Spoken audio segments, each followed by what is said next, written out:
Here for a second.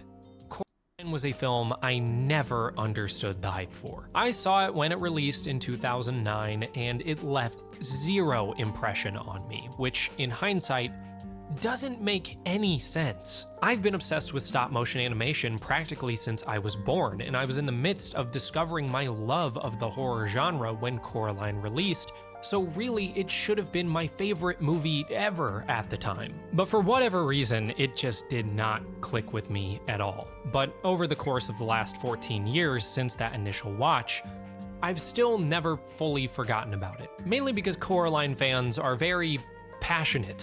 What I mean to say is that they never stop talking about it. So I decided to... Oh, that's not really true, is it? I mean, I don't talk a lot about it. I just talk a lot about the horror genre in general to my friends or to anyone else. I mean, there's a lot of things in horror I like. There's a lot going wrong in horror movies at the moment. They don't seem to understand the precipice of what a horror movie should be. But Coraline is one of the most logical. They seem to get a grip of it. To finally rewatch it the other night, and honestly, I think I finally get it. Coraline is a deceptively simple film. You don't have to read into it very deeply at all in order to appreciate it. It completely works as a simple and effective dark fairy tale for children, one that warns of the dangers of manipulation, temptation, and greed, one which is told through absolutely dazzling animation, fantastic character and world design, and expressive voice acting. But if you do decide to look a bit deeper, Coraline reveals itself to be a much more elaborate and brilliant film than it appears at first glance. This film is the embodiment of the phrase, "small details make a big picture." Spoilers for Coraline. In my interpretation, Coraline is a film that is entirely about perspective. Perspective as a motif is intricately woven into every story beat in the entire film. Coraline starts her story in a muted world of grayness, her yellow raincoat and blue hair being some of the only bright colors you get to see during the opening act. We learn that Coraline is generally put off by other people and tends to look down on them. Coraline's parents appear lethargic, uncaring, and maybe even a bit resentful of their own daughter. I almost fell down a well yesterday, Mom. Uh-huh. I would have died. In the least. That's nice. After her dad appeals to Coraline's explorative nature and tasks her with counting all the windows and doors in their new apartment, we get a taste of how Coraline sees the world around her. One boring blue boy in a painfully boring painting. So when she discovers a tunnel to a strange new world, just the vibrancy of its color palette alone, combined with knowing how naturally explorative she is, immediately sells why venturing in would be so enticing for her. Beyond the obvious extravagant dinner she is presented with, complete with a gravy train, even the smallest detail, like a painting on the wall, illustrates how Coraline sees this world in comparison to her own. She is shown many wonders in this world thanks to her other mother and other father, and is promised a wonderful life in exchange for one thing. And this is where the idea of perspective started to become incredibly obvious to me. Soon you'll see things our way. Again and again, eyes and the ability to see are central parts of the story. Whether it be the button eyes of the other world's inhabitants, or the ghost eyes of the children, which are only found by using a planchette that Coraline must look through in order to find them. A ghost's eye is lost in plain sight. Even in a small moment where Coraline starts to connect with her neighbor Wybie, who she was previously hostile toward, she does it by literally looking at him through a different lens. There's even a moment just before this where Miss Spink and Miss Forcible, two of the other neighbors, read tea leaves and argue about whose perspective on the reading is correct. I see a very peculiar hand. I see a giraffe. As Coraline begins to learn more about this other world she finds herself trapped in, she quickly realizes that it only reaches as far as she wanted to see. She only made what she knew would impress you. How can you walk away from something and still come back to it? Walk around the world. Small world.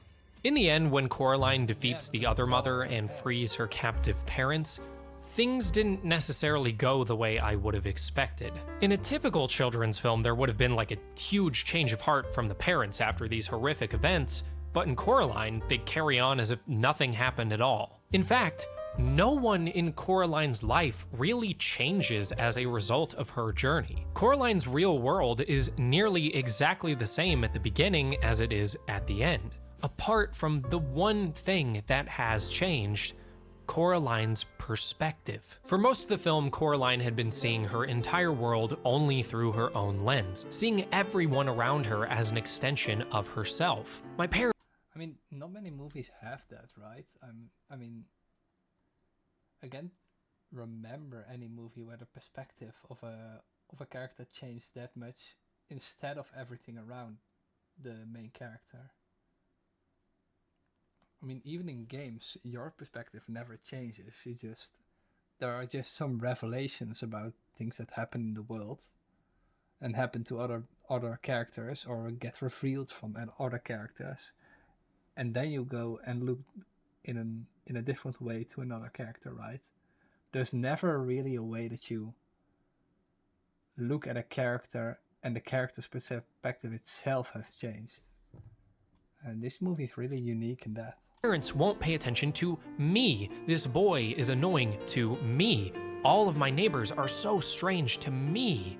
You're just like them. Huh? I meant my parents. They don't listen to me either. She saw her world as only drab and gray, so that's what it became. Even if you go back and look at the beginning of the film, her parents really weren't as uncaring as they initially seemed. If things go well today, I promise I'll make it up. That's what you always say. Coraline just wanted a world where everything and everyone catered to her, a world that existed only as she thought it should. So really, the other mother, in many ways, is just an extreme manifestation of Coraline's mentality about the world. Coraline and the other mother both share the impulse to control and curate everything around them. This piano plays me. But because of the journey that Coraline goes on defeating the other mother, by the time that her world returns to normal, the colors still appear more vibrant. Suddenly she's asking other people personal questions. How are the Mushkas, Mr. B? They tell me that you are savior, Caroline. She's coming to the defense of her strange neighbors. Mr. B's not drunk, Mom. He's just eccentric. Her ability to see others as individuals and embrace the differences, her ability to change her perspective, changed her entire world, which honestly I think is a great thing for children to take away from a film like this. Children, understandably, are very self-oriented. It is very difficult to get them to try and see the world outside of themselves. A lot of other children's films would just sort of cater to that instinct and show that a child can only be happy when they finally get exactly what they want. But I think Coraline gives them something more nourishing and truthful, at least in my experience. As I've grown older and I've gotten more experience with the world and people who have different experiences of the world than I do, the more and more I've come to realize that sometimes just changing how you see things can actually be enough to change your world for the better. So ironically, I think that's why Coraline worked so much better. This is also not just a lesson you could take from a movie or a film, but just apply it on yourself. I mean, most people just see the world like there is nothing going on and like everything revolves around them.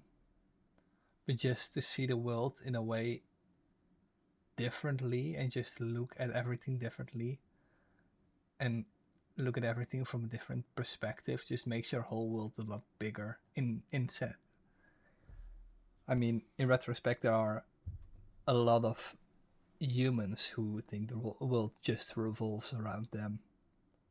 Almost anyone, I think, thinks the world revolves around them.